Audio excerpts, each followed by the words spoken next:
ಇದುವರೆಗೂ ವಿವೇಕವಾಣಿ ಕೇಳಿದಿರಿ. ಇದೀಗ ಡಾಕ್ಟರ್ ಚಂದ್ರವದನ ರಾವ್ ಅವರ ಮರಳಿಹಳ್ಳಿಗೆ ಪುಸ್ತಕ ವಾಚನ ವಾಚಿಸಲಿದ್ದಾರೆ ಶ್ರೀವತ್ಸ. ಕನ್ನಡ ಉಪನ್ಯಾಸಕರು, ಗೋಪಾಲಸ್ವಾಮಿ ಪದವಿ ಪೂರ್ವ ಕಾಲೇಜು, ಮೈಸೂರು.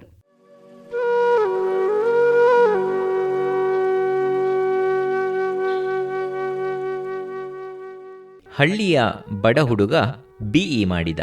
43 ವರ್ಷಗಳಿಗಿಂತಲೂ ಹೆಚ್ಚು ಕಾಲ ಅಮೆರಿಕಾದಲ್ಲಿದ್ದ ನೀಲಕಂಠ ಭಟ್ಟರು ತಮ್ಮ ಹುಟ್ಟೂರು ಕಲ್ಲೂರಿಗೆ ವಾಪಸ್ಸಾದರು. ಮೈಸೂರಿನಿಂದ ಕೇವಲ 15-20 ಮೈಲಿ ದೂರದಲ್ಲಿರುವ ಕಲ್ಲೂರು ಹಿಂದುಳಿದ ಹಳ್ಳಿ. ಜನಸಂಖ್ಯೆ 1,500 ಅಷ್ಟೇ. ಎಲ್ಲಾ ಜಾತಿಯ ಜನ ಅಲ್ಲಿದ್ದರೂ ಕುರುಬರ ಸಂಖ್ಯೆಯೇ ಜಾಸ್ತಿ. ಕುರಿ ಸಾಕುವುದೇ ಅವರ ಉದ್ಯೋಗ.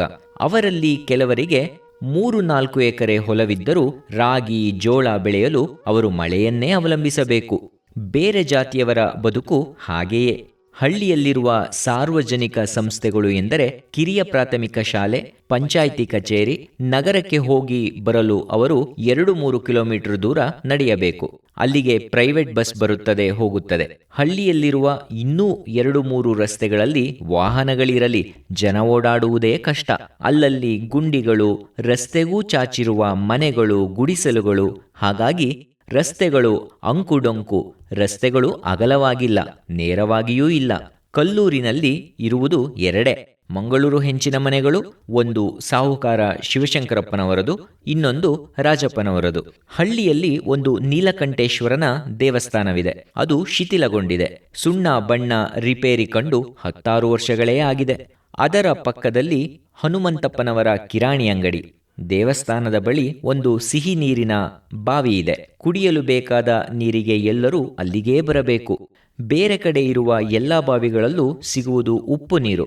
ನೀಲಕಂಠರ ಅಪ್ಪ ಈಶ್ವರ ಭಟ್ಟರು ದೇಗುಲದ ಅರ್ಚಕರು. ಅವರಿಗೆ ಸ್ವಲ್ಪ ಮಟ್ಟಿಗೆ ಸಂಸ್ಕೃತ ಗೊತ್ತಿದೆ. ಚೌಲ, ಮುಂಜಿ, ಮದುವೆ, ಶ್ರಾದ್ದ ಇದಕ್ಕೆ ಬೇಕಾದ ಎಲ್ಲ ಮಂತ್ರಗಳು ಅವರಿಗೆ ಬರುತ್ತದೆ. ಹಾಗಾಗಿ ಈ ಕಾರ್ಯಗಳಿಗೆ ಹಳ್ಳಿಯವರು ಮತ್ತು ಅಕ್ಕಪಕ್ಕದ ಊರಿನವರು ಅವರನ್ನೇ ಕರೆಯುತ್ತಾರೆ. ಹಾಗಾದರೂ ಅವರ ಆದಾಯ ತೀರಾ ಕಡಿಮೆ.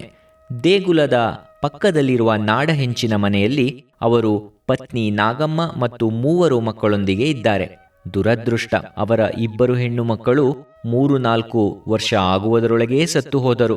ನಾಗಮ್ಮನವರ ದುಃಖ ಅವರ್ಣನೀಯ. ಹಾಗೆಂದರೆ ಭಟ್ಟರಿಗೆ ದುಃಖವಾಗಲಿಲ್ಲ ಎಂದಲ್ಲ.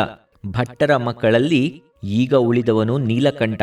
ಹುಡುಗ ನೀಲಕಂಠನಿಗೆ ತಂದೆ ಮನೆಯಲ್ಲಿ ಸಂಸ್ಕೃತ ಶ್ಲೋಕಗಳನ್ನು, ಮಗ್ಗಿಯನ್ನು ಬಾಯಿಪಾಠ ಮಾಡಿಸಿದರು. ಜೊತೆಗೆ ಕನ್ನಡದ ಶಿಕ್ಷಣವೂ ಆಯಿತು. ನೀಲಕಂಠನನ್ನು ತಂದೆ ಈಶ್ವರ ಭಟ್ಟರು ಊರಿನ ಪ್ರಾಥಮಿಕ ಶಾಲೆಗೆ ಸೇರಿಸಿದರು. ಆಗ ಅವನಿಗೆ 5-6 ವರ್ಷ.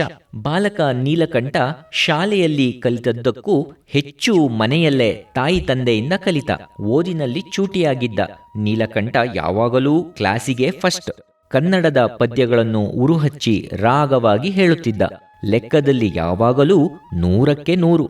8ನೆಯ ತರಗತಿಯ ವಾರ್ಷಿಕ ಪರೀಕ್ಷೆಯನ್ನು ಆಗ 5 ರೂಪಾಯಿ ಪರೀಕ್ಷೆ ಅಥವಾ LS ಪರೀಕ್ಷೆ ಎನ್ನುತ್ತಿದ್ದರು. ಅದು ಪಬ್ಲಿಕ್ ಪರೀಕ್ಷೆ. ಕಲ್ಲೂರು ಪರೀಕ್ಷೆಯ ಕೇಂದ್ರವಲ್ಲ. ಪರೀಕ್ಷೆ ತೆಗೆದುಕೊಳ್ಳುವವರು ಹತ್ತಿರದ ಮೈಸೂರಿಗೆ ಹೋಗಬೇಕು. ಹಳ್ಳಿಯ ಶಾಲೆಯಿಂದ 5 ಪರೀಕ್ಷಾರ್ಥಿಗಳನ್ನು ಗುಂಡಪ್ಪ ಮೇಷ್ಟ್ರು ಮೈಸೂರಿಗೆ ಕರೆತಂದರು. ಅವರೆಲ್ಲ ಒಂದು ಛತ್ರದಲ್ಲಿ ಉಳಿದುಕೊಂಡರು. ತಿಂಡಿ ಊಟಕ್ಕೆ ಮೈಸೂರಿನ ಕೆಲವು ಶ್ರೀಮಂತರು ಆಗ ಸಹಾಯ ಮಾಡುತ್ತಿದ್ದರು. 5 ರೂಪಾಯಿಯ ಪರೀಕ್ಷೆಯಲ್ಲಿ ಪಾಸಾದ ಕಲ್ಲೂರು ವಿದ್ಯಾರ್ಥಿಗಳು ಯಾರೆಂದರೆ ನೀಲಕಂಠ ಭಟ್ಟ ಮತ್ತು ಸಿದ್ದೇಗೌಡ ಮಾತ್ರ. ಸಿದ್ದೇಗೌಡನಿಗೆ ಒಟ್ಟಿನಲ್ಲಿ 44% ಅಂಕಗಳು ಬಂದರೆ ನೀಲಕಂಠನಿಗೆ 65% ಅಂಕಗಳು ಬಂದಿತ್ತು. ಗಣಿತದಲ್ಲಿ 100ಕ್ಕೆ 98, ಆದರೆ ಇಂಗ್ಲಿಷ್ನಲ್ಲಿ 40% ಮಾತ್ರ. ಕಲ್ಲೂರು ನಗರದಿಂದ ತುಂಬ ದೂರವಿಲ್ಲದಿದ್ದರೂ ಬಂಜರು ಭೂಮಿಯೇ ಹೆಚ್ಚಾಗಿದ್ದ ಆ ಊರು ಹಿಂದುಳಿದಿತ್ತು. ಜನರಿಗೆ ವಿದ್ಯುತ್, ಕೊಳಾಯಿ, ನೀರು, ಮಕ್ಕಳಿಗೆ ಪ್ರಾಥಮಿಕ ಶಾಲೆಯ ನಂತರ ಓದಲು ಪ್ರೌಢಶಾಲೆ, ಆಸ್ಪತ್ರೆ ಇವು ಯಾವವೂ ಇರಲಿಲ್ಲ. ನಗರದ ನೇತಾರರು ಅಲ್ಲಿಗೆ ಬರುತ್ತಿದ್ದುದು 5 ವರ್ಷಕ್ಕೊಮ್ಮೆ, ಚುನಾವಣೆ ಕಾಲದಲ್ಲಿ. ನಂತರ ಯಾವ ಪಕ್ಷದ ಧುರೀಣರೂ ಅಲ್ಲಿಗೆ ಬರುತ್ತಿರಲಿಲ್ಲ. ಜನರ ಕಷ್ಟವನ್ನು, ನೋವು, ನಲಿವನ್ನು ವಿಚಾರಿಸಿಕೊಳ್ಳುತ್ತಿರಲಿಲ್ಲ. ಹಳ್ಳಿಯನ್ನು ಅಭಿವೃದ್ಧಿಗೊಳಿಸುವ ಯಾವ ಪ್ರಯತ್ನವೂ ಅವರು ಮಾಡುತ್ತಿರಲಿಲ್ಲ. ಆ ವರ್ಷ LS ಪರೀಕ್ಷೆಯಲ್ಲಿ ಫೇಲಾದವರು ತಮ್ಮ ಕುಟುಂಬಕ್ಕೆ ಸೇರಿದ ಚೂರುಪಾರು ಹೊಲದಲ್ಲಿ ಕೆಲಸ ಮಾಡುವುದಕ್ಕೆ ಶುರು ಮಾಡಿದರು. ಕೆಲವರು ನಗರಕ್ಕೆ ಕೂಲಿ ಕೆಲಸ ಮಾಡಲು ಹೊರಟರು. ನೀಲಕಂಠ ಹೆಚ್ಚು ಅಂಕಗಳನ್ನು ತೆಗೆದುಕೊಂಡು ಪಾಸಾದ ವಿಷಯ ಕೇಳಿ ತಾಯಿ ತಂದೆಗೆ ಆದ ಆನಂದ ಅಷ್ಟಿಷ್ಟಲ್ಲ. ನಾಗಮ್ಮನವರು ದೇವರಿಗೆ ತುಪ್ಪದ ದೀಪಗಳನ್ನು ಹೊತ್ತಿಸಿಟ್ಟು ಮಗನಿಗೆ ವಿದ್ಯೆ ಬುದ್ಧಿ ಆಯುರಾರೋಗ್ಯ ಐಶ್ವರ್ಯ ಕೊಡುವಂತೆ ಭಗವಂತನಲ್ಲಿ ಬೇಡಿಕೊಂಡರು. ಕೊಬ್ಬರಿ ಮಿಠಾಯಿ ಮಾಡಿ ಬೇಕಾದವರಿಗೆಲ್ಲ ಹಂಚಿದರು. ಈಶ್ವರ ಭಟ್ಟರು ಪತ್ನಿಯೊಡನೆ ಈ ವಿಶೇಷ ಕಾರ್ಯದಲ್ಲಿ ಉತ್ಸುಕತೆಯಿಂದ ಭಾಗವಹಿಸುತ್ತಿದ್ದರು. ಇನ್ನು ಕೆಲವೇ ದಿನಗಳಲ್ಲಿ ನೀಲಕಂಠ ನಗರಕ್ಕೆ ಹೋಗಿ ಪ್ರೌಢಶಾಲೆಗೆ ಸೇರಬೇಕು. ಹಾಗಾಗುವುದಕ್ಕೆ ಅವನಿಗೆ ಊಟ ತಿಂಡಿ ಸ್ನಾನಕ್ಕೆ ಸೂಕ್ತವಾದ ವಸತಿ ಏರ್ಪಡಿಸಬೇಕು. ಅನುಕೂಲಸ್ಥ ತಮ್ಮ ಜಾತಿಯವರ ಮನೆಗಳಿಗೆ ಹೋಗಿ ವಾರಕ್ಕೆ ಒಂದು ದಿನ ಊಟ ಹಾಕುವಂತೆ ಕೇಳಿಕೊಂಡರೆ ಆಗುತ್ತದೆಯೇ? ಬಾಡಿಗೆಯೇ ರೂಮ್ ಒಂದನ್ನು ಪಡೆದು ಅಲ್ಲಿರುವ ಹಾಗೆ ಮಾಡುವುದೇ? ಈಶ್ವರ ಭಟ್ಟರಿಗೆ ಏನು ಮಾಡುವುದು ಎಂದು ತಕ್ಷಣ ಹೊಳೆಯಲಿಲ್ಲ.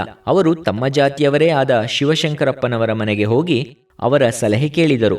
ತಮ್ಮ ಅನಿಸಿಕೆಯನ್ನು ತಿಳಿಸಿದರು. ಶಿವಶಂಕರಪ್ಪನವರಿಗೆ 10-20 ಎಕರೆ ಹೊಲವಿತ್ತು ಮಾತ್ರವಲ್ಲ, ಅವರು ಸಿಟಿಯಲ್ಲಿ ಯಶಸ್ಸು ಗಳಿಸಿದ್ದ ಸ್ಟಾಕ್ ಅಂಡ್ ಶೇರ್ ವ್ಯಾಪಾರಿ, ಚಿಟ್ ಫಂಡ್ನ ಪಾಲುದಾರರು. ಅವರು ಹಿಂದೆ ಬಡ್ಡಿ ವ್ಯವಹಾರ ಮಾಡುತ್ತಾ ಹಣ ಸಂಪಾದಿಸಿದ್ದರು. ಅವರು ಯಾರಿಗೂ ಹಣಕ್ಕೆ ಮೋಸ ಮಾಡಿದವರಲ್ಲ. ಅವರೊಬ್ಬ ಪ್ರಾಮಾಣಿಕ ವಿದ್ಯಾಪಕ್ಷಪಾತಿ, ಸಂಭಾವಿತ ಎನ್ನುತ್ತಾರೆ ಹಳ್ಳಿಯ ಜನ. ಶಿವಶಂಕರಪ್ಪನವರು ಒಂದು ನಿಮಿಷ ಯೋಚಿಸಿ ಹೇಳಿದರು, ಭಟ್ಟರೇ, ಯೋಚನೆ ಮಾಡಬೇಡಿ, ನಾನು ವಿದ್ಯಾಪಕ್ಷಪಾತಿ. ನನಗೆ ಅನಾಥಾಲಯದ ಕೆಲವು ಧರ್ಮದರ್ಶಿಗಳು ಮತ್ತು ಕಾರ್ಯದರ್ಶಿಗಳು ಗೊತ್ತಿದ್ದಾರೆ. ನಿಮ್ಮ ಹುಡುಗ ಅವರನ್ನು ಭೇಟಿಯಾಗಲಿ, ನೀವು ಅವನ ಜೊತೆ ಹೋಗಿ ಅವರನ್ನು ಕಂಡು ಬನ್ನಿ. ಮೀಟಿಂಗ್ ಇರುವ ದಿನ ನಾನು ಹೋಗಿ ಅವರನ್ನು ಕಂಡು ನಿಮ್ಮ ಮಗನ ಬಗ್ಗೆ ಶಿಫಾರಸು ಮಾಡುತ್ತೇನೆ. ಅವನಿಗೆ ಅನಾಥಾಲಯದಲ್ಲಿ ಸೀಟ್ ಸಿಕ್ಕರೆ ವಸತಿಗೆ 2 ಹೊತ್ತು ಊಟಕ್ಕೆ ತೊಂದರೆ ಇರೋದಿಲ್ಲ. ಅವನ ಮಾರ್ಕ್ಸ್ ನೋಡಿದರೆ ಯಾವ ಹೈಸ್ಕೂಲಿನಲ್ಲಾದರೂ ಸೀಟು ಸಿಗುತ್ತದೆ. ಸ್ಕೂಲ್ ಫೀಸು, ಅವನ ಕಾಫಿ ತಿಂಡಿ ವೆಚ್ಚ ನೀವು ನೋಡಿಕೊಳ್ಳಬೇಕಾಗುತ್ತೆ. ಫೀಸಿನ ವಿಷಯ ಯೋಚಿಸಬೇಡಿ, ಅದನ್ನು ನಾನು ಕೊಡುತ್ತೇನೆ. ನೀಲಕಂಠನಿಗೆ ಅನಾಥಾಲಯದಲ್ಲಿ ಸೀಟು ಸಿಕ್ಕಿತು. ಹಾಗೆಯೇ ಶಾರದಾ ವಿಲಾಸ್ ಹೈಸ್ಕೂಲಿನಲ್ಲಿಯೂ ಸಹ. ನೀಲಕಂಠನಿಗೆ ಅಪ್ಪ ತಿಂಗಳಿಗೆ 4-5 ರೂಪಾಯಿ ಪಾಕೆಟ್ ಮನಿ ಎಂದು ಕೊಡುತ್ತಿದ್ದರು. ಅದು ಅವನ ಕಾಫಿ ತಿಂಡಿಗೆ, ಪುಸ್ತಕ, ಪೆನ್ಸಿಲ್ಲು, ಪೆನ್ನು ಇತ್ಯಾದಿ ಕೊಳ್ಳುವುದಕ್ಕೆ ಸಾಕಾಗುತ್ತಿತ್ತು. ಶಾಲೆ ಸೇರಿದ 2-3 ತಿಂಗಳಲ್ಲಿ ಅವನಿಗೆ ಮೆರಿಟ್ ಸ್ಕಾಲರ್ಶಿಪ್ ದೊರೆಯಿತು. ಇದರಿಂದ ಭಟ್ಟರಿಗೆ ಯಾವ ಖರ್ಚೂ ಇಲ್ಲ. ಬುದ್ಧಿವಂತ ನೀಲಕಂಠ ಮನಸ್ಸಿಟ್ಟು ಓದುತ್ತಿದ್ದ. ಅವನು ಸ್ನೇಹಿತರೊಡನೆ ಹರಟೆ ಹೊಡೆಯುತ್ತಾ ಕಾಲಹರಣ ಮಾಡುವ ವಿದ್ಯಾರ್ಥಿಯಲ್ಲ. 4ನೇ ಫಾರಂ ಅಂದರೆ ಹೈಸ್ಕೂಲ್ 1ನೇ ವರ್ಷ ಮತ್ತು 5ನೇ ಫಾರಂ ಅಂದರೆ 2ನೇ ವರ್ಷ ಪರೀಕ್ಷೆಗಳಲ್ಲಿ ಅವನೇ ತರಗತಿಗೆ ಫಸ್ಟ್. ರಜಾಕಾಲದಲ್ಲಿ ಅವನು ಹಳ್ಳಿಗೆ ಹೋಗುತ್ತಿದ್ದ. ನೀಲಕಂಠ SSLC ಪರೀಕ್ಷೆಯನ್ನು ಸುಲಭವಾಗಿ ಎದುರಿಸಿ ಫಸ್ಟ್ ಕ್ಲಾಸ್ನಲ್ಲಿ ಪಾಸಾದ. ಅವನಿಗೆ ಒಟ್ಟು 80 ಅಂಕಗಳು ದೊರೆತಿತ್ತು. ಭಟ್ಟರಿಗೆ, ನಾಗಮ್ಮನವರಿಗೆ SSLC ಮಾಡಿದ ಮಗನ ಬಗ್ಗೆ ಆದ ಸಂತೋಷಕ್ಕೆ ಮಿತಿಯೇ ಇಲ್ಲ. ನೀಲಕಂಠ ಈಗ ಕಾಲೇಜಿಗೆ ಸೇರಬೇಕು. ಅನಾಥಾಲಯದ ಅಧ್ಯಕ್ಷರು ಮತ್ತು ಧರ್ಮದರ್ಶಿಗಳು ಅವನನ್ನು ಕುರಿತು ಹೇಳಿದರು. ನೀಲಕಂಠ, ನೀನು 80 ಅಂಕಗಳನ್ನು ತೆಗೆದುಕೊಂಡು ಪಾಸಾಗಿದ್ದೀಯ, ಸಂತೋಷ. ನೀನು ಎಲ್ಲಿಯವರೆಗೆ ಓದುತ್ತೀಯೋ ಅಲ್ಲಿಯವರೆಗೆ ಅನಾಥಾಲಯದಲ್ಲೇ ಇರು. ನೀನು ವ್ಯಾಸಂಗ ಮುಗಿಸಿ ಕೆಲಸಕ್ಕೆ ಸೇರಿದ ಮೇಲೆ ನಿನ್ನನ್ನು ಸಾಕಿದ ಅನಾಥಾಲಯವನ್ನು ಮರೆಯಬೇಡ. ಎಲ್ಲ ನಿಮ್ಮ ಆಶೀರ್ವಾದ, ನೀವು ಹೇಳಿದಂತೆಯೇ ಮಾಡುತ್ತೇನೆ ಎಂದ ನೀಲಕಂಠ. ನೀಲಕಂಠ ಸರ್ಕಾರಿ ಇಂಟರ್ಮೀಡಿಯೇಟ್ ಕಾಲೇಜನ್ನು ಸೇರಿದ. ಅವನ ಐಚ್ಛಿಕ ವಿಷಯಗಳು PCMB. ಕನ್ನಡ ವಿಷಯದಲ್ಲಿ ಓದಿದ ಅವನಿಗೆ 2-3 ತಿಂಗಳು ಉಪನ್ಯಾಸಕರು ಇಂಗ್ಲಿಷ್ನಲ್ಲಿ ಹೇಳುವುದು ಸರಿಯಾಗಿ ಅರ್ಥವಾಗುತ್ತಿರಲಿಲ್ಲ. ಆದರೆ ಕಷ್ಟಪಟ್ಟು ವ್ಯಾಸಂಗ ಮಾಡುವ ವಿದ್ಯಾರ್ಥಿಗೆ ಮಾಧ್ಯಮ ಅಷ್ಟೇನು ಮುಖ್ಯವಲ್ಲ. ಅವನು ವಿಷಯಗಳನ್ನು ಪೂರ್ಣವಾಗಿ ಗ್ರಹಿಸುತ್ತಿದ್ದ. ಗೊತ್ತಾಗದೇ ಇದ್ದುದನ್ನು ಉಪನ್ಯಾಸಕರನ್ನು ಅವರ ಕೋಣೆಯಲ್ಲಿ ಭೇಟಿ ಮಾಡಿ ಅವರನ್ನು ಕೇಳಿ ತಿಳಿದುಕೊಳ್ಳುತ್ತಿದ್ದ. ಜೂನಿಯರ್ ಇಂಟರ್ ಪಬ್ಲಿಕ್ ಪರೀಕ್ಷೆಯಲ್ಲ. ಹಾಗಾದರೂ ನೀಲಕಂಠ ಮನಸ್ಸಿಟ್ಟು ಓದಿ ಹೆಚ್ಚು ಅಂಕಗಳನ್ನು ತೆಗೆದುಕೊಂಡು ಪಾಸಾದ. ಸೀನಿಯರ್ಗೆ ಬಂದಾಗ ಅವನು ಹಗಲು ರಾತ್ರಿ ವ್ಯಾಸಂಗ ಮಾಡಿ ಪರೀಕ್ಷೆ ಎದುರಿಸಿದ. ಗಣಿತ ಮತ್ತು ಭೌತಶಾಸ್ತ್ರದಲ್ಲಿ 100ಕ್ಕೆ 100, ರಸಾಯನಶಾಸ್ತ್ರ ಮತ್ತು ಜೀವಶಾಸ್ತ್ರದಲ್ಲಿ 100ಕ್ಕೆ 85 ಅಂಕಗಳು ಬಂದವು.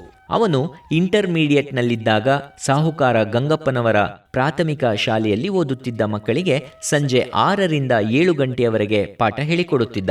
ಗಂಗಪ್ಪನವರು ಸಂತೆಪೇಟೆಯಲ್ಲಿ ದಿನಸಿ ಅಂಗಡಿ ಇಟ್ಟಿದ್ದರು. ನೀಲಕಂಠ ಒಳ್ಳೆಯ ಹುಡುಗ, ಬುದ್ಧಿವಂತ, ಮೇಲಾಗಿ ಗುಣವಂತ ಎಂದು ಅವನ ಬಗ್ಗೆ ಧಾರಾಳವಾಗಿ ವರ್ತಿಸುತ್ತಿದ್ದರು. ಅವರ ಪತ್ನಿ ಗೌರಮ್ಮ. ನೀಲಕಂಠ ಮನೆಗೆ ಪಾಠ ಹೇಳಿಕೊಡಲು ಬಂದಾಗ ಅವನಿಗೆ ಕುರುಕಲು ತಿಂಡಿ, ಕಾಫಿ, ಟೀ ಕೊಡುತ್ತಿದ್ದರು. ನೀಲಕಂಠನಿಗೆ ಮೆರಿಟ್ ಸ್ಕಾಲರ್ಶಿಪ್ ಬರುತ್ತಿತ್ತು. ಫೀಸು ಮಾಫಿ. ಹಾಗಾಗಿ ಅವನು ಸ್ವಲ್ಪ ಹಣವನ್ನು ಉಳಿಸಿದ್ದ. ಮಗನ ಚುರುಕು ಬುದ್ಧಿಗೆ ಹಾಗೂ ವ್ಯವಹಾರ ನೈಪುಣ್ಯತೆಗೆ ಭಟ್ಟರು ಹೆಮ್ಮೆ ಪಡುತ್ತಿದ್ದರು. ನೀಲಕಂಠನಂತೆ ಸಿದ್ದೇಗೌಡನು ಹೈಸ್ಕೂಲ್ ಸೇರಿದ. SSLCಯಲ್ಲಿರುವಾಗ ವ್ಯಾಸಂಗ ಮಾಡದೆ ಶೋಕಿ ಜೀವನ ನಡೆಸಲು ಶುರು ಮಾಡಿದ. ಸಿನಿಮಾ, ಹೋಟೆಲ್ಗೆ ಸ್ನೇಹಿತರೊಡನೆ ಹೋಗುವುದರ ಜೊತೆ ಹುಡುಗಿಯರನ್ನು ಚುಡಾಯಿಸುವುದು ಅವನ ಹವ್ಯಾಸವಾಗಿತ್ತು. SSLCಯಲ್ಲಿ ಫೇಲ್ ಆದ, ಹಳ್ಳಿ ಸೇರಿದ. ನಂತರ ಬೆಂಗಳೂರಿಗೆ ಅವನ ಸೋದರ ಮಾವನ ಮನೆಗೆ ಹೋದ.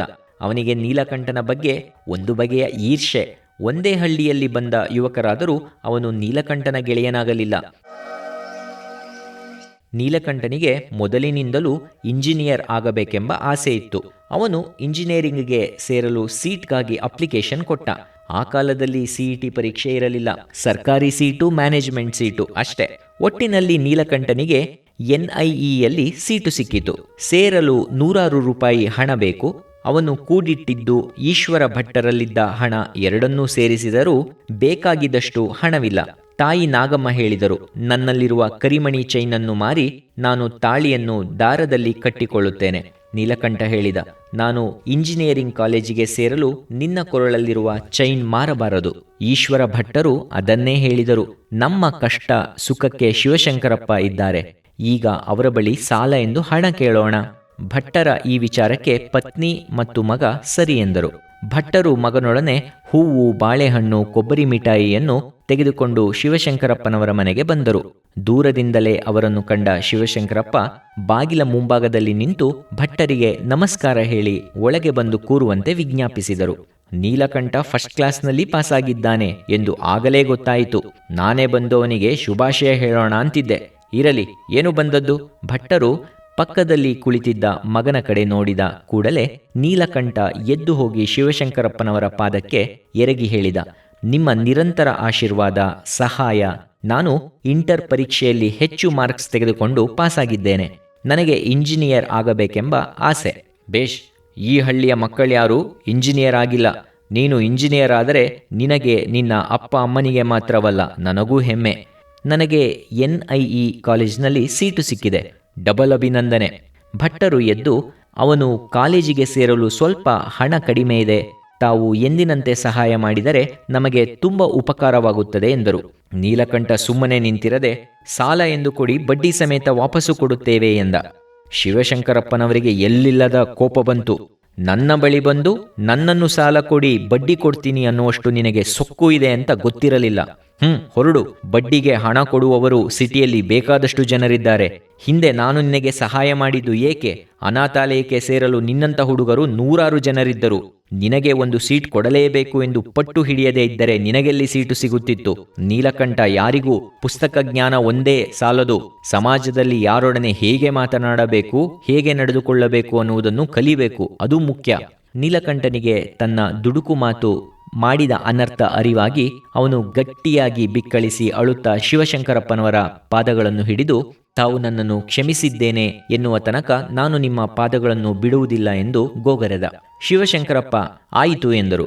ಭಟ್ಟರು ಮಗನ ಅವಿವೇಕದ ಮಾತನ್ನು ಹೊಟ್ಟೆಗೆ ಹಾಕಿಕೊಳ್ಳುವಂತೆ ಶಿವಶಂಕರಪ್ಪನವರನ್ನು ವಿನಂತಿಸಿದರು. ನಾನು ವಯಸ್ಸಿನಲ್ಲಿ ನಿಮಗಿಂತ ದೊಡ್ಡವನು, ಪುರೋಹಿತ ಕೂಡ. ಹಾಗಾದರೂ ನೀಲಕಂಠನನ್ನು ಕ್ಷಮಿಸಿ ಎಂದು ಬೇಡಿಕೊಳ್ಳುತ್ತೇನೆ ಎಂದರು ಭಟ್ಟರು. ಅವನ ಅಧಿಕ ಪ್ರಸಂಗಿತನಕ್ಕೆ ನೀವು ಏಕೆ ಕ್ಷಮೆ ಕೇಳುವುದು? ಇರಲಿ, ಯೌವನಕ್ಕೆ ಕಾಲಿಡುತ್ತಿರುವ ಹುಡುಗರೇ ಹಾಗೆ. ನಿಮಗೆ ಎಷ್ಟು ಹಣ ಬೇಕು ಹೇಳಿ, ನಾನು ಅದನ್ನು ಕೊಡುತ್ತೇನೆ. ನೀವು ಹಣವನ್ನು ವಾಪಸ್ ಕೊಡಬೇಕಾಗಿಲ್ಲ ಎಂದರು ಶಿವಶಂಕರಪ್ಪ. ಭಟ್ಟರು ಸುಮ್ಮನಿದ್ದರು. ಶಿವಶಂಕರಪ್ಪ ಪರ್ಸಿನಲ್ಲಿದ್ದ ₹200 ಕೊಟ್ಟು, ಇನ್ನೂ ಬೇಕಾದರೆ ಪುನಃ ಬಂದು ಕೇಳಿ, ಕೊಡುತ್ತೇನೆ ಎಂದರು. ನೀಲಕಂಠ ಅವರ ಪಾದಗಳಿಗೆ ಇನ್ನೊಂದು ಬಾರಿ ಎರಗಿದ. ಶಿವಶಂಕರಪ್ಪ ಅವನನ್ನು ಹರಸಿ ಮೇಲೆತ್ತಿದರು. ನಂತರ ತಂದೆ ಮಗ ಮನೆಗೆ ಹೊರಟರು. ದಾರಿಯಲ್ಲಿ ಭಟ್ಟರು ಮಗನಿಗೆ ಹೇಳಿದರು, ಮಗು, ವಿದ್ಯೆ ಹೆಚ್ಚಿದಷ್ಟು ವಿನಯ ಹೆಚ್ಚಬೇಕು. ಮನಸ್ಸಿಗೆ ಬಂದಂತೆ ಮಾತಾಡಬಾರದು. ಶಂಕರಪ್ಪನವರಿಗೆ ನೀವು ಹಣ ಕೊಟ್ಟರೆ ಹಣವನ್ನು ಬಡ್ಡಿ ಸಮೇತ ಕೊಡುತ್ತೇವೆ ಎನ್ನುವ ಮಾತು ನಿನ್ನ ಬಾಯಿಂದ ಹೇಗೆ ಬಂತು? ನೀನು ಇನ್ನೂ 4-5 ವರ್ಷ ಅನಾಥಾಲಯದಲ್ಲಿರಬೇಕು. ಅವರು ಒಂದು ಅಡ್ಡ ಮಾತು ಹಾಕಿದರೂ ನಿನಗೆ ಅಲ್ಲಿರಲು ಸಾಧ್ಯವಾಗುವುದಿಲ್ಲವೆಂದು ಗೊತ್ತಿದೆ ತಾನೆ? ನಿನಗೆ ಸೀಟು ಕೊಡಿಸಿದವರು ಅದನ್ನು ಕಿತ್ತುಕೊಳ್ಳಲಾರರೆ? ನೀನು 80% 90 ಅಂಕಗಳನ್ನು ತೆಗೆದುಕೊಂಡಿರಬಹುದು. ಅದು ಕಾಲೇಜಿನ ಪ್ರವೇಶಕ್ಕೆ. ಬದುಕಿನಲ್ಲಿ ಬೇಕಾಗಿರುವುದು ವಿನಯ, ನಮ್ರತೆ ಮತ್ತು ದೀನತೆ. ಅಷ್ಟರಲ್ಲಿ ಮನೆ ಬಂತು. ಇಬ್ಬರು ಮನೆ ಹೊಕ್ಕರು. ನಾಗಮ್ಮನವರು ಗಂಡನನ್ನು, ಹೋದ ಕೆಲಸ ಏನಾಯಿತು? ಹಣದ ಸಹಾಯ ಮಾಡುತ್ತಾರಾ ಎಂದು ಕೇಳಿದರು. ಅವರು ನಮಗೆ ಎಂದೂ ಇಲ್ಲ ಎಂದು ಹೇಳಿಲ್ಲ, ಆದರೆ ನಿನ್ನ ಮಗ ಅವರೊಡನೆ ಅವಿವೇಕವಾಗಿ ನಡೆದುಕೊಂಡ ಎಂದರು ಭಟ್ಟರು. ನೀಲಕಂಠ ಜೋರಾಗಿ ಅಳಲು ಶುರು ಮಾಡಿದ. ತಾಯಿ ಸಮಾಧಾನ ಮಾಡಿದಳು. ಕ್ಷಮೆ ದೊಡ್ಡ ಗುಣ. ಶಂಕರಪ್ಪನವರು ನಿನ್ನನ್ನು ಕ್ಷಮಿಸಿದ್ದಾರೆ. ಇನ್ನು ಆ ವಿಷಯವನ್ನು ಮರೆತು ಬಿಡು. ಅಂತಹ ಅವಿವೇಕದ ಮಾತು ನಿನ್ನ ಬಾಯಿಂದ ಮುಂದೆ ಬರದಿರಲಿ. ನೀಲಕಂಠ ಅಮ್ಮನ ಮಾತುಗಳನ್ನು ಮತ್ತು ಅಪ್ಪನ ಆಪ್ತ ಸಲಹೆಗಳನ್ನು ಕಿವಿಕೊಟ್ಟು ಆಲಿಸಿದ್ದ. ಅವರು ಹೇಳಿದಂತೆಯೇ ನಡೆದುಕೊಳ್ಳುವುದಾಗಿ ಮಾತುಕೊಟ್ಟ. ನೀಲಕಂಠ ಹಳ್ಳಿಯಲ್ಲಿ ಇನ್ನೂ 3-4 ವಾರ ಇರಬೇಕಾಯಿತು. ಕಾರಣ NIE ಕಾಲೇಜಿನಲ್ಲಿ ತರಗತಿಗಳು ಪುನರಾರಂಭವಾಗುವುದು ಜುಲೈನಲ್ಲಿ. ಫಸ್ಟ್ ಇಯರ್ BE ಶುರುವಾಗುವುದಕ್ಕೆ ಇನ್ನೂ ಕಾಲಾವಕಾಶವಿದೆ. ಪ್ರವೇಶವನ್ನು ಕೋರಿ ಬಂದಿರುವ ಅರ್ಜಿಗಳನ್ನು ಪರಾಮರ್ಶಿಸಿ ಮ್ಯಾನೇಜ್ಮೆಂಟ್ ಸೀಟುಗಳನ್ನು ಅಭ್ಯರ್ಥಿಗಳಿಗೆ ಕೊಡಬೇಕು. ಮಾರ್ಕ್ಸ್ ಒಂದೇ ಲೆಕ್ಕಕ್ಕೆ ಬಾರದು, ಶಿಫಾರಸೂ ಬೇಕಾಗಬಹುದು. ಮಾರ್ಕ್ಸ್ ಮತ್ತು ಜಾತಿ ಮೇಲೆ ಸರ್ಕಾರಿ ಸೀಟು, ಮ್ಯಾನೇಜ್ಮೆಂಟ್ ಸೀಟುಗಳನ್ನು ಯಾರಿಗೆ ಬೇಕಾದರೂ ಕೊಡಬಹುದು. ಅಂತಹ ಸೀಟು ಪಡೆಯಲು ಡೊನೇಷನ್ ಕೊಡಬೇಕು. ನೀಲಕಂಠ ಸರ್ಕಾರಿ ಸೀಟಿಗಾಗಿ ಕಾಯುತ್ತಿದ್ದ. ರಜಾ ಇದ್ದುದರಿಂದ ನಿತ್ಯ ಅವನು ಬೆಳಿಗ್ಗೆ ಮತ್ತು ಸಂಜೆ ದೇವಸ್ಥಾನಕ್ಕೆ ತಂದೆಯವರ ಜೊತೆ ಹೋಗಿ ಪೂಜಾ ಕೈಂಕರ್ಯದಲ್ಲಿ ತೊಡಗಿಕೊಳ್ಳುತ್ತಿದ್ದ. ಅವರೊಡನೆ ಸೂಕ್ತ ಮಂತ್ರಗಳನ್ನು ಹೇಳುವುದು, ದೇವರಿಗೆ ಆರತಿ ಮಾಡಿದ ತಟ್ಟೆಯನ್ನು ಭಕ್ತಾದಿಗಳ ಮುಂದೆ ಹಿಡಿದು ಪ್ರಸಾದವೆಂದು ಸಣ್ಣ ಪೊಟ್ಟಣದಲ್ಲಿ ಕಟ್ಟಿದ ವಿಭೂತಿಯನ್ನು ಕೊಡುತ್ತಿದ್ದ. ಆರತಿ ತಟ್ಟೆಗೆ ಬೀಳುತ್ತಿದ್ದುದು ಬಿಡಿಗಾಸು. ಅಷ್ಟರಲ್ಲೇ ಭಟ್ಟರು ಸಂಸಾರ ನಡೆಸಬೇಕು. ದೇವಸ್ಥಾನ ಮುಜರಾಯಿ ಇಲಾಖೆಗೆ ಸೇರಿದ್ದಲ್ಲ. ಸರ್ಕಾರದ ಯಾವ ಸವಲತ್ತೂ ದೇಗುಲಕ್ಕಾಗಲಿ ಅರ್ಚಕರಿಗಾಗಲಿ ಇರಲಿಲ್ಲ. ಮನೆಗೆ ಬಂದ ಮೇಲೆ ಏನಾದರೂ ತಿಂಡಿ, ಕಾಫಿ, ಮಧ್ಯಾಹ್ನದ ಊಟ ಹಾಗೂ ರಾತ್ರಿ ಊಟ ಏನಾದರೂ ಸಾಮಾನುಗಳಿಲ್ಲದಿದ್ದರೆ ಅಕ್ಕಪಕ್ಕದ ಮನೆಯಿಂದ ಎರವಲು ತರುತ್ತಿದ್ದರು ನಾಗಮ್ಮ. ಉದಾಹರಣೆಗೆ ಬಟ್ಟಲು ಹಾಲು, 4 ಚಮಚ ಕಾಫಿ ಪುಡಿ, ಸಕ್ಕರೆ, ಹೀಗೆ.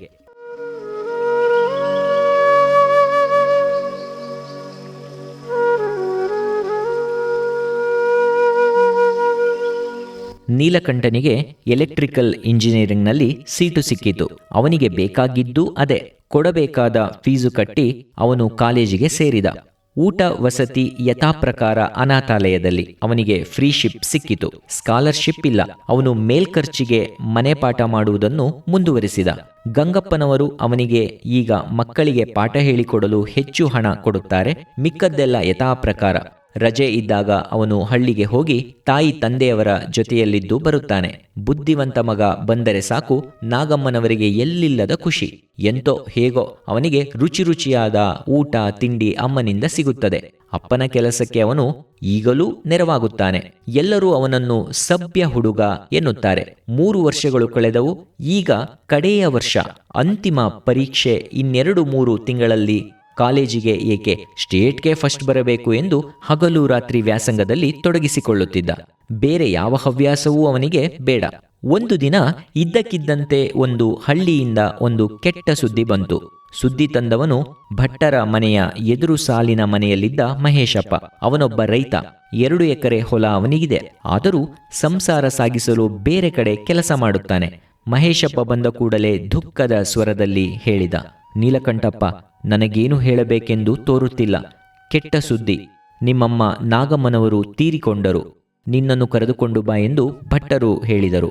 ಪ್ರೀತಿಯ ತಾಯಿ ಸತ್ತು ಹೋದಳು ಎಂದು ಕೇಳಿ ನೀಲಕಂಠ ನೆಲಕ್ಕೆ ಕುಸಿದ. ಅರೆ ಕ್ಷಣ ಅವನ ಜ್ಞಾನ ಹೋಗಿತ್ತು. ಮಹೇಶಪ್ಪ ಅವನ ತಲೆಯ ಮೇಲೆ ಗ್ಲಾಸ್ನಲ್ಲಿದ್ದ ನೀರನ್ನು ತೆಗೆದುಕೊಂಡು ಚಿಮುಕಿಸಿದರು. 5-10 ನಿಮಿಷದಲ್ಲಿ ತಕ್ಕ ಮಟ್ಟಿಗೆ ಚೇತರಿಸಿಕೊಂಡು ಹೊರಟರು. ಇಬ್ಬರೂ ನಡೆದುಕೊಂಡು ಛತ್ರಿ ಮರದ ಹತ್ತಿರ ಇರುವ ಬಸ್ ಸ್ಟ್ಯಾಂಡ್ಗೆ ಬಂದರು. ಸದ್ಯ ಅವರಿಗೆ ಅವರ ಹಳ್ಳಿ ಹತ್ತಿರ ಹೋಗುವ ಲಾರಿಯೊಂದು ಸಿಕ್ಕಿತು. ಅವರು ಹಳ್ಳಿಗೆ ಹತ್ತಿರವಾದ ಸ್ಥಳದಲ್ಲಿ ಇಳಿದು ಮನೆಗೆ ದುಃಖದ ದಾರಿಯಲ್ಲಿ ಸಾಗಿದರು. ಪ್ರೀತಿಯ ಅಮ್ಮನ ಪಾರ್ಥಿವ ಶರೀರ ನೋಡಿ ನೀಲಕಂಠನಿಗೆ ದುಃಖ ಏರಿ ಬಂದು ಏನು ಮಾತನಾಡದೆ ಶವದ ಪಕ್ಕದಲ್ಲಿ ಕೂತ. ಸ್ವಲ್ಪ ಹೊತ್ತು ಬಿಟ್ಟು ಭಟ್ಟರು ಹೇಳಿದರು, ಅಳುತ್ತಾ ಕುಳಿತರೆ ಮಾಡಬೇಕಾದ ಕಾರ್ಯ ನಿಧಾನವಾಗುತ್ತದೆ. ಮಗು, ಧೈರ್ಯ ತೆಗೆದುಕೋ. ನಿನಗೆ ಮುಂಜಿಯಾಗಿದೆ. ನೀನೇ ನಾಗಮ್ಮನ ಅಂತ್ಯ ಸಂಸ್ಕಾರ ಮಾಡಬೇಕು. ಭಟ್ಟರ ಸಹಾಯಕ್ಕೆ ಅಕ್ಕಪಕ್ಕದ ಹಳ್ಳಿಯಿಂದ ಅವರ ಜಾತಿಯ 4-6 ಜನ ಬಂದಿದ್ದರು. ಭಟ್ಟರ ನಿರ್ದೇಶನದಲ್ಲಿ ನಾಗಮ್ಮನವರ ಚಿತೆಗೆ ಬೆಂಕಿ ಇಟ್ಟ ನೀಲಕಂಠ. ದೇಹ ಪೂರ್ತಿ ಉರಿದು ಹೋಗುವವರೆಗೂ ಎಲ್ಲರೂ ಸ್ಮಶಾನದಲ್ಲಿಯೇ ಇದ್ದು ನಂತರ ಹಿಂದಿರುಗಿದರು. ಭಟ್ಟರು ಮತ್ತು ಮಗ ಸ್ನಾನ ಮಾಡಿ ಕುಳಿತರು. ಯಾರೋ ಅವರ ಮನೆಗೆ ಅನ್ನ ಸಾರು ತಂದುಕೊಟ್ಟರು. ಪತ್ನಿಯ ಅಗುಲುವಿಕೆಗೆ ಭಟ್ಟರು ಪ್ರೀತಿಯಿಂದ ಸಲಹುತ್ತಿದ್ದ ತಾಯಿ ತೀರಿಕೊಂಡಳಲ್ಲ ಎಂದು ಮಗ ದುಃಖದಿಂದ 15 ದಿನ ಕಳೆದರು.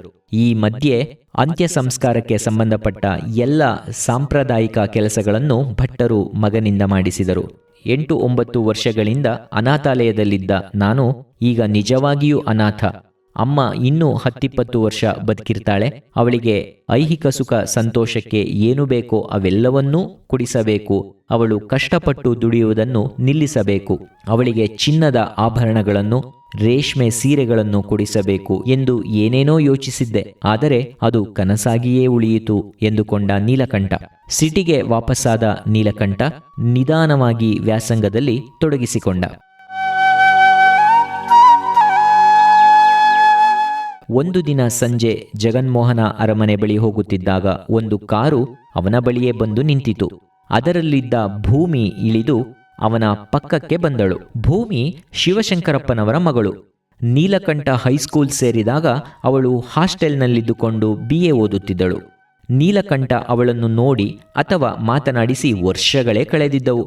ಹಾಗಾಗಿ ಭೂಮಿ ಕಾರಿನಿಂದ ಇಳಿದು ತನ್ನ ಬಳಿಗೆ ಬಂದು ಮಾತನಾಡಿಸುತ್ತಿರುವುದು ಅವನಿಗೆ ಆಶ್ಚರ್ಯವೆನಿಸಿತು. ಅಷ್ಟರಲ್ಲಿ ಕಾರ್ ಡ್ರೈವ್ ಮಾಡುತ್ತಿದ್ದ ಸ್ಫುರದ್ರೂಪಿ ಯುವಕನು ಅಲ್ಲಿಗೆ ಬಂದ. ಭೂಮಿ ಅಲ್ಲಿಗೆ ಬಂದ ತನ್ನ ಗಂಡನನ್ನು ನೀಲಕಂಠನಿಗೆ ಪರಿಚಯಿಸಿದಳು.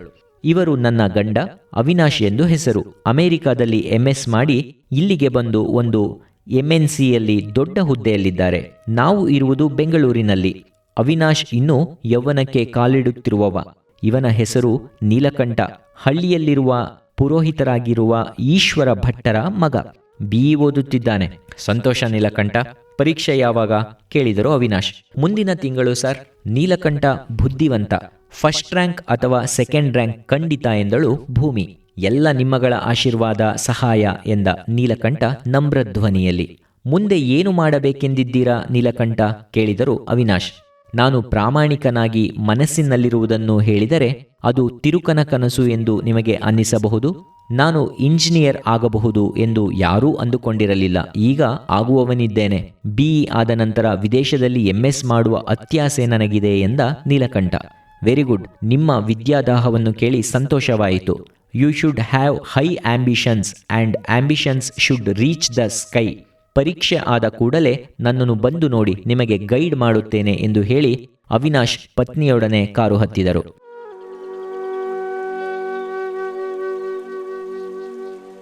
ನೀಲಕಂಠ ಫೈನಲ್ ಪರೀಕ್ಷೆಯನ್ನು ಗಡಿಬಿಡಿ ಮಾಡಿಕೊಳ್ಳದೆ ಧೈರ್ಯದಿಂದಲೇ ಎದುರಿಸಿದ.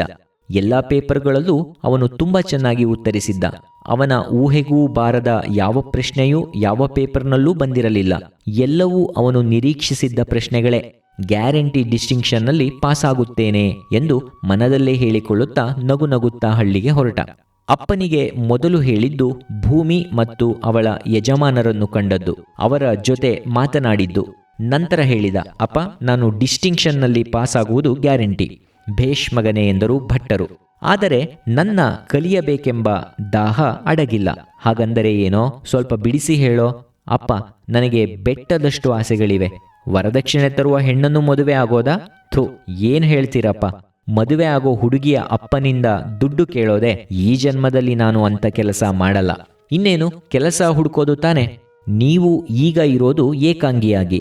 ಅಮ್ಮ ಇರುವಾಗಲೂ ನೀವು ನನ್ನಿಂದ ಯಾವ ಸಹಾಯ ಅಪೇಕ್ಷಿಸಿದವರಲ್ಲ. ಈಗಲೂ ನಿಮಗೆ ನನ್ನ ಯಾವ ಸಹಾಯವೂ ಬೇಡ. ಹಾಗೆ ಹೇಳಬೇಡ. ನನಗೆ ವಯಸ್ಸಾಗಿದೆ, ಒಂಟಿ ಬಾಳು ಸಾಕೆನಿಸಿದೆ. ನೀನು ಕೆಲಸಕ್ಕೆ ಸೇರಬೇಕು, ಮದುವೆ ಆಗಬೇಕು. ನಾನು ನಿಮ್ಮ ಮನೆಗೆ ಬಂದು ನಿಮ್ಮೊಡನೆ ಅಂತ್ಯದವರೆಗೂ ಇರಬೇಕು ಅನ್ನೋದೇ ನನ್ನ ಆಸೆ. ಆದರೆ ನಾನು ಈಗ ಕೆಲಸಕ್ಕೆ ಸೇರಲ್ಲ, ಮದುವೆ ಆಗಲ್ಲ. ಹಾಗಾದರೆ ಏನು ಮಾಡಬೇಕೆಂದಿದ್ದೀಯಾ? ನನಗೆ ವಿದ್ಯಾದಾಹ ಅಡಗಿಲ್ಲ. ನಾನು MS ಮಾಡಬೇಕು, ಅದು ಅಮೆರಿಕಾದಲ್ಲಿ. ನಂತರ ಉದ್ಯೋಗ, ಮನೆ, ಮದುವೆ. ನೀವು ನನ್ನೊಡನೆ ಬಂದು ಇರುವ ಮಾತು. ನೀಲಕಂಠ, ಬಡವ ಮಡಗ್ದಾಗೆ ಇರು ಅಂತಾರೆ. ನಿನಗೇಕೆ ಇಂತಹ ಈಡಲಾರದ ದೊಡ್ಡ ಆಸೆ? ಸುಮ್ಮನೆ ಮೈಸೂರಿನಲ್ಲಿ ಏನಾದರೂ ಒಂದು ಕೆಲಸ ಹುಡುಕು. ನೀನು ಇಂಜಿನಿಯರ್ ಆಗ್ತೀಯಾ ಎಂದು ಕನಸು ಮನಸ್ಸಿನಲ್ಲಿ ಯೋಚಿಸಿರಲಿಲ್ಲ. ನಿಜ ಅಪ್ಪ. ಹಾಗೆಯೇ ಬಡ ಅರ್ಚಕರ ಮಗ ಅಮೆರಿಕಕ್ಕೆ ಹೋಗೋದು, ಅಲ್ಲಿ MS ಮಾಡೋದು, ಅಲ್ಲೇ ಕೆಲಸ ಮಾಡಿ ವರ್ಷಕ್ಕೆ $1000 ಸಂಪಾದಿಸೋದೂ ಆಗುತ್ತೆ. ಭಟ್ಟರು ಸುಮ್ಮನಾದರು. ನಂತರ, ಈಗ ನೀನು ತುಂಬ ಬುದ್ಧಿವಂತ, ಏನು ಬೇಕಾದರೂ ಮಾಡು. ನೀನು ಮಾಡುವ ಒಳ್ಳೆಯ ಕೆಲಸಕ್ಕೆ ನಾನು ಅಡ್ಡಿ ಬರಲ್ಲ. ನನ್ನ ಆಶೀರ್ವಾದ ನಿನಗೆ ಯಾವಾಗಲೂ ಇರುತ್ತೆ. ಹಳ್ಳಿಗೆ ತಮ್ಮ ಕಾರ್ನಲ್ಲಿ ಅವಿನಾಶ್ ಮತ್ತು ಭೂಮಿ ಬಂದರು. ಹಳ್ಳಿಗೆಲ್ಲ ಶಿವಶಂಕರಪ್ಪನವರ ಮಗಳು ಅಳಿಯ ಬಂದಿದ್ದಾರೆ ಎಂದು ಗೊತ್ತಾಯಿತು. ಕಾರನ್ನು ಅವರ ಮನೆಯವರೆಗೆ ತರಲು ಅವಿನಾಶ್ ಹರಸಾಹಸ ಪಡಬೇಕಾಯಿತು. ಹಾಗಿತ್ತು ರಸ್ತೆ. ಮಾರನೆಯ ದಿನ 9 ಗಂಟೆ ಹೊತ್ತಿಗೆ ನೀಲಕಂಠ ಶಿವಶಂಕರಪ್ಪನವರ ಮನೆಗೆ ಬಂದ. ಹಾಲ್ನಲ್ಲಿ ಯಾರೂ ಕಾಣಿಸಲಿಲ್ಲ. ಒಂದು ಹೆಜ್ಜೆ ಒಳಗೆ ಹೋದ ನೀಲಕಂಠ, ಭೂಮಿ, ಅವಿನಾಶ್, ಶಿವಶಂಕರಪ್ಪ ಡೈನಿಂಗ್ ಹಾಲ್ನಲ್ಲಿ ತಿಂಡಿ ತಿನ್ನುತ್ತಿದ್ದರು. ಶಿವಶಂಕರಪ್ಪನವರ ಪತ್ನಿ ಅವರಿಗೆ ಬೇಕಾದುದನ್ನು ಕೊಡುತ್ತಿದ್ದರು. ಅವರಿಗೆ ನೀಲಕಂಠ ಬಂದಿರುವುದು ಗೊತ್ತಾಯಿತು. ಅಲ್ಲಿಂದಲೇ ಅವರು ನೀಲಕಂಠನಿಗೆ ಒಳಗೆ ಬರಲು ಹೇಳಿದರು. ನೀಲಕಂಠ ಒಳಗೆ ಬಂದು ಎಲ್ಲರಿಗೂ ನಮಸ್ಕಾರ ಎಂದು ವಿನಯ ಭಾವದಿಂದ ಹೇಳಿದ. ತಿಂಡಿ ತಿನ್ನುವಿಯಂತೆ ಬಾ, ಮುಜುಗರ ಬೇಡ, ನಾಚಿಕೆ ಬೇಡ, ಡೈನಿಂಗ್ ಟೇಬಲ್ ಬಳಿ ಇನ್ನೊಂದು ಕುರ್ಚಿ ಇದೆ, ಕುಳಿತುಕೋ. ಅವನಿಗೂ ಯಜಮಾಂತಿ ಅಪ್ಪಟ, ತುಪ್ಪ, ದ್ರಾಕ್ಷಿ, ಬಾದಾಮಿ ಹಾಕಿದ ಕೇಸರಿ ಭಾತ್, ಬಿಸಿ ಬಿಸಿ ದೋಸೆ ತಂದುಕೊಟ್ಟರು. ಎಲ್ಲರೂ ಒಟ್ಟಿಗೆ ಕಾಫಿ ಕುಡಿದರು. ನಂತರ ಅವರು ಮೇಲೆದ್ದು ಹಾಲ್ಗೆ ಬಂದು ಕುಳಿತರು. ನೀಲಕಂಠ, ಎಲ್ಲ ಪೇಪರ್ಗಳಲ್ಲೂ ಚೆನ್ನಾಗಿ ಮಾಡಿದ್ದೀಯಾ ತಾನೆ? ಕೇಳಿದಳು ಭೂಮಿ. ಹ್ಞೂ ಅಕ್ಕ, ಡಿಸ್ಟಿಂಕ್ಷನ್ನಲ್ಲಿ ಪಾಸ್ ಆಗೋದು ಗ್ಯಾರಂಟಿ. ಬೇಷ್ ಎಂದರು ಶಿವಶಂಕರಪ್ಪ. ನಂತರ ಅವಿನಾಶ್ ಮಾತನಾಡಿದರು. ತಾಯಿ ಕಳೆದುಕೊಂಡೆ, ಈಗಲೂ ವಿದೇಶಕ್ಕೆ ಹೋಗೋ ಇಚ್ಛೆ ಇದೆಯೇ ಹೇಳು? ಇಲ್ಲಿ ನಿಮ್ಮಪ್ಪ ಒಬ್ಬರೇ. ಆಸೆ ಆರಿಲ್ಲ, MS ಮಾಡಿ ವಾಪಸ್ ಬರುವುದು ಎಂದುಕೊಂಡಿದ್ದೇನೆ. ಸರಿ, ಆದರೆ ಅಮೆರಿಕಕ್ಕೆ ಹೋಗೋದಕ್ಕೆ, ಅಲ್ಲಿ ಒಂದು ವಿವಿಯಲ್ಲಿ ಸೀಟು ಗಿಟ್ಟಿಸುವುದಕ್ಕೆ ತಯಾರಿ ಮಾಡಿಕೊಂಡಿದ್ದೀಯಾ? ಯಾವ ರೀತಿ ತಯಾರಿ? ಅದನ್ನು ಹೇಗೆ ಮಾಡಿಕೊಳ್ಳಬೇಕು ನನಗೆ ಗೊತ್ತಿಲ್ಲ ಸರ್. ಮೊದಲು ಪಾಸ್ಪೋರ್ಟ್, ನಂತರ ಟೋಫೆಲ್ ಪರೀಕ್ಷೆ, ಆಪ್ಟಿಟ್ಯೂಡ್ ಟೆಸ್ಟ್, ಆಮೇಲೆ ಅಲ್ಲಿಗೆ ಹೋಗಲು ಬ್ಯಾಂಕ್ನಿಂದ ಸಾಲ ಪಡೆಯುವುದು. ಅದಕ್ಕೆಲ್ಲ ನೀವೇ ಸಹಾಯ ಮಾಡಬೇಕು ಸರ್. ನಾಳೆ ನಾವು ಬೆಂಗಳೂರಿಗೆ ವಾಪಸ್ಸು ಹೋಗ್ತಾ ಇದ್ದೀವಿ, ನೀನು ಜೊತೆಯಲ್ಲಿ ಬರಬಹುದು ಎಂದರು ಅವಿನಾಶ್. ಎಲ್ಲ ವಿಷಯಗಳನ್ನು ಈಶ್ವರ ಭಟ್ಟರಿಗೆ ಹೇಳಿ ಅವರಿಂದ ಒಪ್ಪಿಗೆ, ಆಶೀರ್ವಾದ ತೆಗೆದುಕೋ ಎಂದರು ಶಿವಶಂಕರಪ್ಪ. ಎಲ್ಲರಿಗೂ ನಮಸ್ಕಾರ ಎಂದು ಹೇಳಿ ಶಿವಶಂಕರಪ್ಪನವರ ಕಾಲಿಗೆ ಬಿದ್ದು, ನಿಮ್ಮ ಆಶೀರ್ವಾದ ನನಗೆ ನಿರಂತರ ಬೇಕು ಎಂದ ನೀಲಕಂಠ. ಖುಷಿಯಿಂದ ಮನೆಗೆ ಹೋಗಿ ಅಪ್ಪನಿಗೆ ಎಲ್ಲ ವಿಷಯ ಹೇಳಿದ.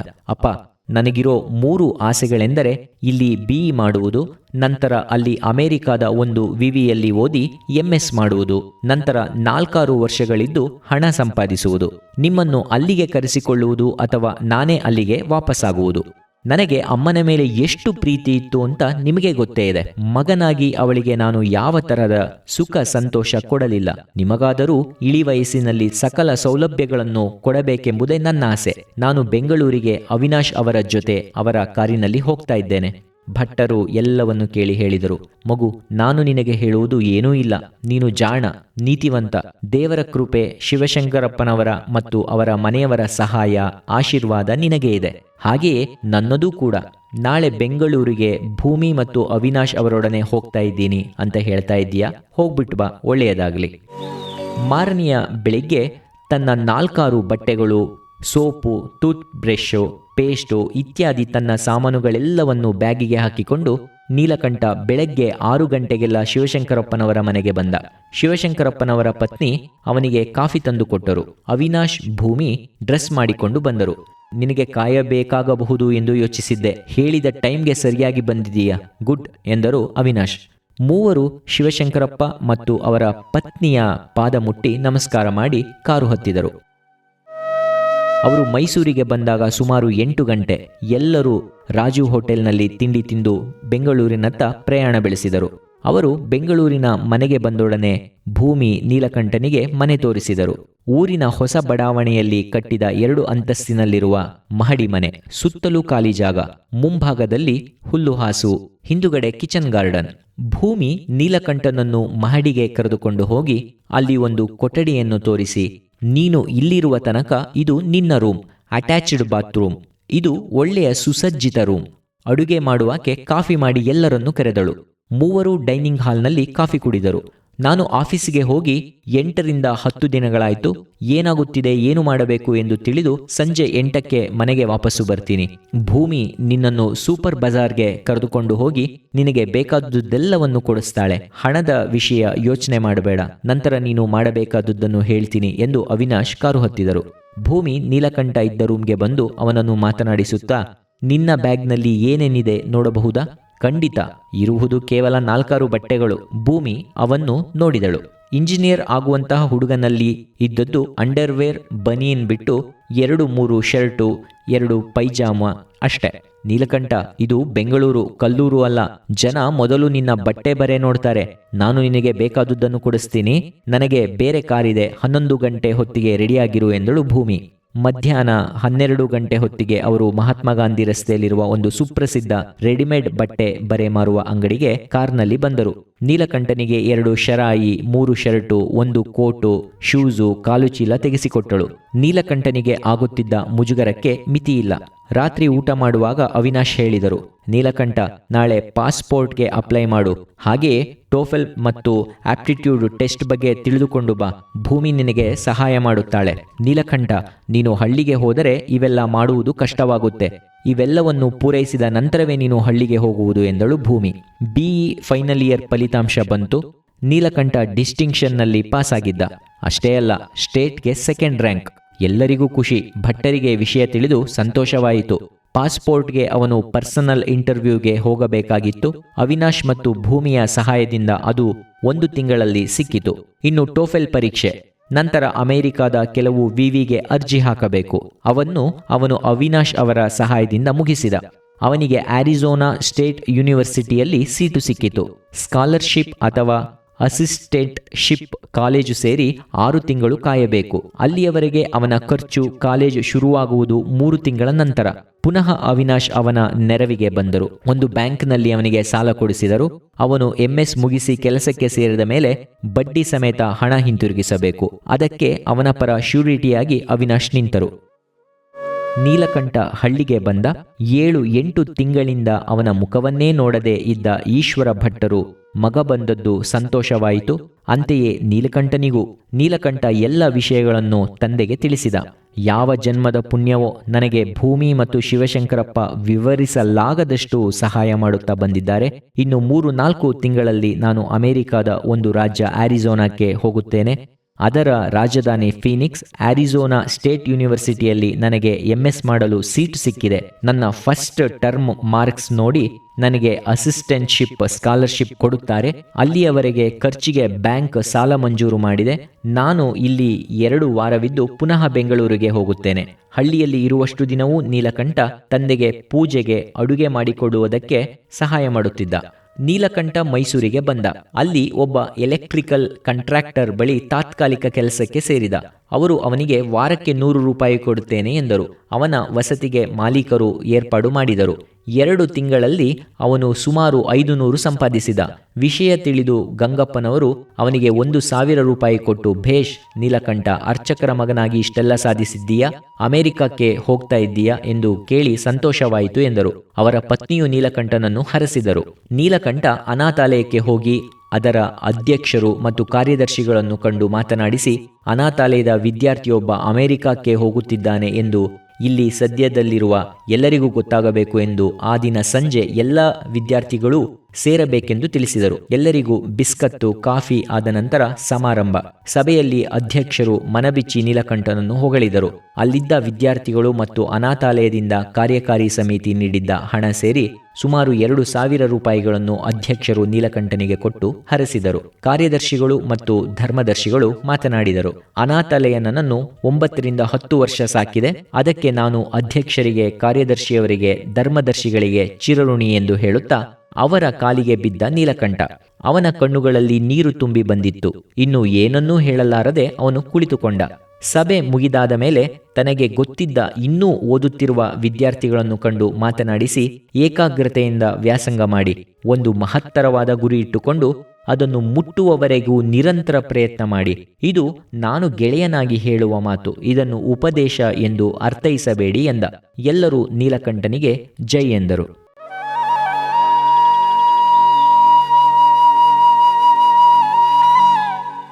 ಇದುವರೆಗೂ ಡಾಕ್ಟರ್ ಚಂದ್ರವದನರಾವ್ ಅವರ ಮರಳಿಹಳ್ಳಿಗೆ ಪುಸ್ತಕ ವಾಚನ ಕೇಳಿದಿರಿ.